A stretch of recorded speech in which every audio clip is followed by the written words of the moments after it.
Dance master, நடிகர், இயக்குனர், தயாரிப்பாளர்னு பல அவதாரம் கொண்ட நம்ம பிரபுதேவா. இவருடைய கதை அப்படின்னு பார்த்தோம்னா நம்ம கோலிவுட் இண்டஸ்ட்ரியிலே வந்து ரொம்ப ஃபேமஸ். நம்ம நயன்தாராவை காதலிச்சாரு. அவங்கள திருமணம் பண்ணிக்கணும் அப்படின்னு சொல்லிட்டு தன்னுடைய மனைவியை டிவோர்ஸ் பண்ற வரைக்கும் போனாரு. நம்ம பிரபுதேவாவுக்கும் நயன்தாராவுக்கும் ஏற்பட்ட கருத்து வேறுபாடு காரணமா 2 பேரும் பிரிஞ்சுட்டாங்க. என்ன காரணம் அப்படிங்கிறது இது வரைக்கும் யாருக்கும் தெரியாத ஒரு மர்மமா இருக்கு. அது ஒரு பக்கம் இருந்தாலும் பிரபுதேவா ஹிந்தி படங்கள் எல்லாம் வந்து இயக்குறதுல ரொம்ப நிறைய கான்சென்ட்ரேட்லாம் பண்ணிட்டு இருந்தாரு. அதுல ரொம்ப பிஸியா இருக்காரு.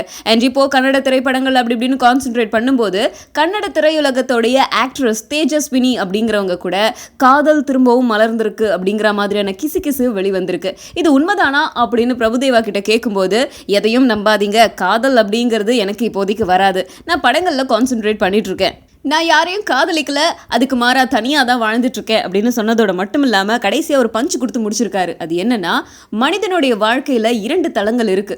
திருமணத்துக்கு முன்னாடி ஒரு தளம், திருமணத்துக்கு பின்னாடி ஒரு தளம். ஆனால் 2லையுமே சந்தோஷமாக தான் வாழணும் அப்படின்னு ஒரு பஞ்சோட முடிச்சிருக்காரு.